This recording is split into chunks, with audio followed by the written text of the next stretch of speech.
कितने हैं भारत में? एक। अब बताओ संसद कितने हैं? कितना? दो है। आप बताओ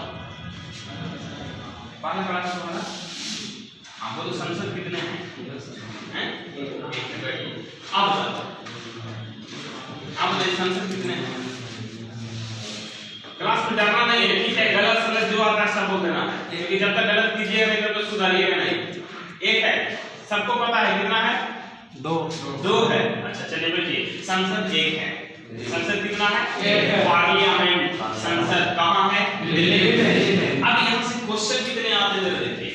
जैसे क्वेश्चन पूछिए कि हमारे देश के लिए संविधान कौन बनाता है?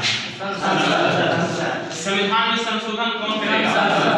राज्यों का विभाजन कौन करेगा? राज्यों का नाम कौन बदलेगा? या राज्यों की सीमा कौन बदलेगा? इतना क्वेश्चन संसद से बात समझ में आया? फिर से एक बार, हमारे देश के संविधान कौन बनाता? या कानून में संशोधन कौन करेगा? संसद। राज्यों के नाम कौन बदलेगा? राज्यों की सीमा कौन बदलेगा? संसद बदल सकती है, ठीक है? या दो राज्यों को मिलाकर एक कर सकती है। पावर किसका है? संसद का। अब हम देखते हैं संसद में होता कौन है। एक सवाल है, बहुत बार क्वेश्चन पूछता है कि संसद किसको मिलने से बनता है? जो आता है गलत जो आता है नहीं पता। बैठ कोई बताएगा? लोकसभा से संसद किसको मिलाने से बनता है? सवाल ये है। लोकसभा हाँ बताओ। लोकसभा और कोई है? देखिए सबसे पहले संसद के दो सदन होते हैं। बहुत अच्छे ढंग से ढांचे को समझिएगा। संसद के कितना सदन? दो सदन। एक होता है निम्न सदन, हाँ निम्न सदन, और एक होता है उच्च सदन। उच्च सदन या इसी को कहते हैं लोकसभा, लोकसभा, और इसको कहते हैं राज्यसभा। क्लियर? या इसको कहते हैं अस्थायी सदन, अस्थायी सदन, और इसको कहते हैं अस्थायी सदन। क्यों कहते हैं थोड़ा देर में आपको बताता हूँ, ठीक है? अस्थायी क्यों कहते हैं, अस्थायी क्यों कहते हैं? तो संसद के कितने सदन? दो सदन। कौन कौन? या लोकसभा या अस्थायी सदन। लेकिन इन क्वेश्चन पूछे कि संसद के कितने सदन? दो सदन। अगले क्वेश्चन पूछे संसद के कितने अंग? बड़ी खास संसद के तीन। एक हो जाता है राष्ट्रपति। कौन हो जाएगा? राष्ट्रपति। बात समझ में आ गया? आप देखो तो यहाँ पर एक बहुत ही स्पष्ट है, जो हम लोग पढ़े कि हमारे देश में संविधान कौन बनाती? कानून में संशोधन कौन करेगा? संसद कहे तो लोकसभा, राज्यसभा, राष्ट्रपति, तीनों मिल गए ना। यदि तीनों में एक भी फेल कर रहे तो हमारे देश में कानून नहीं बनेगा। क्लियर? कोई भी कानून बनाने के लिए सबसे पहली बार किसी भी सदन में प्रस्ताव को लाया जाता है ना? जब एक सदन में प्रस्ताव पारित होता है तब दूसरे सदन में जाता है।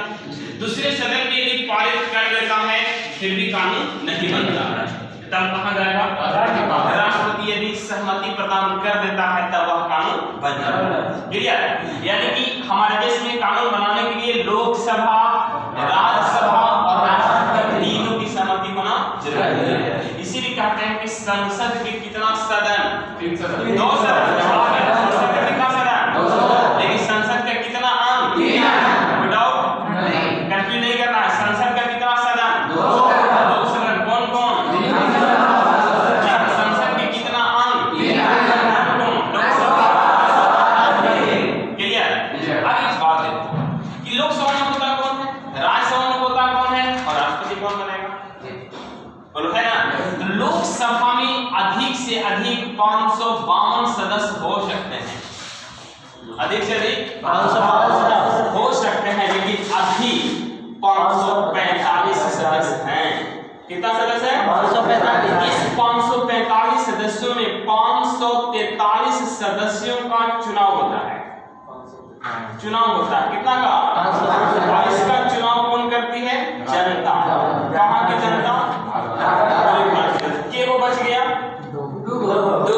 जो दो व्यक्ति को राष्ट्रपति लोकसभा में मनोनीत करता है, जिसको एंग्लो इंडियन कहते कहते हैं, आंग्ल भारतीय कहते हैं, है ना। एंग्लो इंडियन, ये क्वेश्चन बिहार स्टेट में क्वेश्चन पूछ दिया था कि एंग्लो इंडियन का संबंध किस देश से है? ऑप्शन था ब्रिटेन, फ्रांस, रूस, अमेरिका, कहां से है? बहुत एकदम सिंपल सा प्रश्न का दिया था, इसको समझना है। एंग्लो मतलब इंग्लैंड और इंडिया मतलब इंडिया। एंग्लो मतलब जो व्यक्ति इंग्लैंड और भारत के बीच संबंध रखता था, वैसे दो व्यक्तियों के लिए सीट आरक्षित है कहां? कौन भेजता है?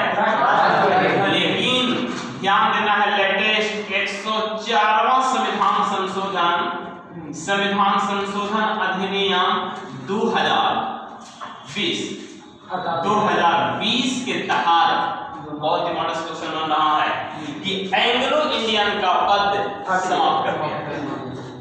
एकदम लेटेस्ट क्वेश्चन है, देखो एग्जाम में आ जाए कि पक्का ये क्वेश्चन संभावना है कि जो दो एंग्लो इंडियन को राष्ट्रपति मनोनीत करता था, अब इस एंग्लो इंडियन का पद समाप्त कर दिया। किस संशोधन के तहत समाप्त किया गया? तो फिर से एक बार देखते हैं कि लोकसभा में अधिक से अधिक कितने सदस्य? 552 सदस्य हो सकते हैं। अभी कितना है? चुनाव कितना का होगा?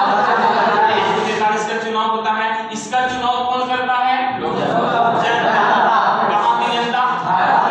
भारत की सारी जनता क्या चुनाव में भाग लेती है? नहीं। तो कौन भाग लेता है? व्यस्क के मताधिकार के आधार पर भारत में चुनाव किया जाता है। तो भारत में व्यस्क किसको कहते हैं? भारत में व्यस्क किसको कहते हैं? जिसका उम्र मतलब कौन वोट दे सकता है? जिसका उम्र 18 साल हो, जिसको उम्र 18 वर्ष हो गया, लड़का को या लड़की को? हाँ, किसको? लड़का को? लड़का लड़की दोनों पे पक्का? मत ज्यादा सूची में नाम हो। नहीं एक मिनट, नाम 18 वर्ष होना चाहिए। किसको? लड़का को या लड़का लड़की दोनों? अच्छा ठीक, तुम बताओ विकास। किसको? लड़का को या लड़की को? दोनों का। भारत के कोई भी बोल रहे मतलब लड़का को या लड़की को? 18 वर्ष के बाद इसका। अच्छा ठीक है, तुम बताओ। मतदाता सूची में नाम आ गया। मतदाता सूची में नाम कब आएगा? 18 वर्ष से आयु होना चाहिए।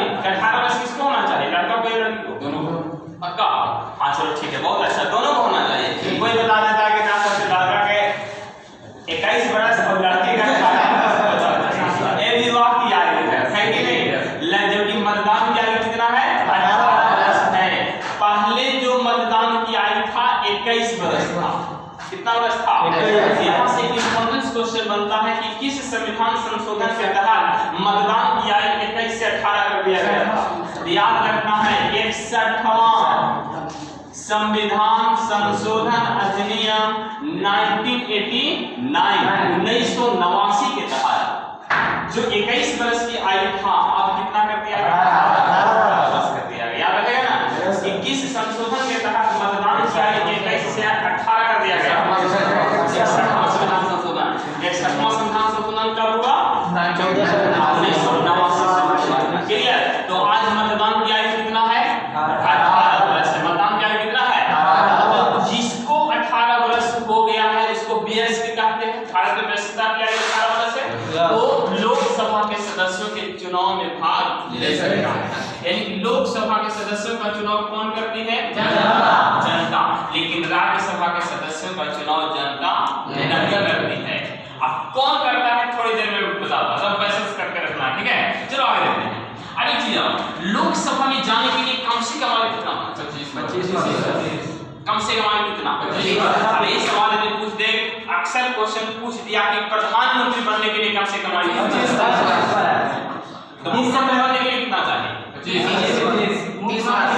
मुख्यमंत्री 30 से 35। ठीक है। एक अभी एमपीसी में सवाल पूछ लेता हूं कि एक मुखिया जी बनने के लिए आयु कितना होना चाहिए? 25। 21 वर्ष। पंचायत में चुनाव लड़ा जाता है, इसमें खड़ा होने के लिए कम से कम कितना चाहिए? 21 वर्ष। 21 वर्ष चाहिए। ध्यान देना है कि जो भी पंचायत में चुनाव लड़ेगा उसको कितना? लोकसभा में जाने के लिए कम से कम 25 वर्ष होना चाहिए।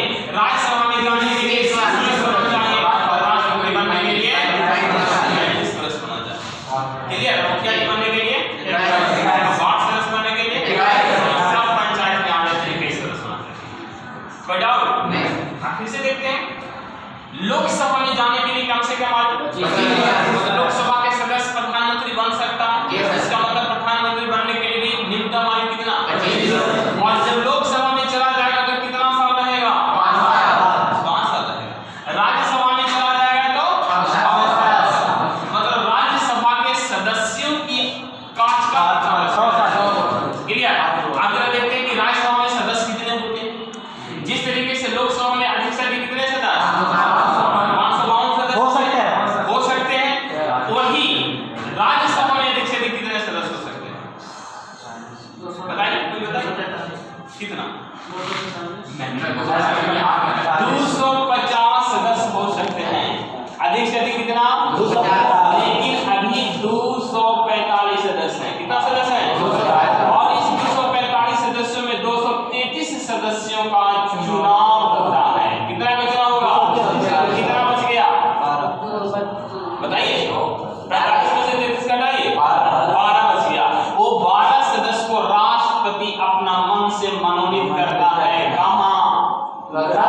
कोई विदेशी नहीं होते, वो व्यक्ति भारत के ही नागरिक होते हैं।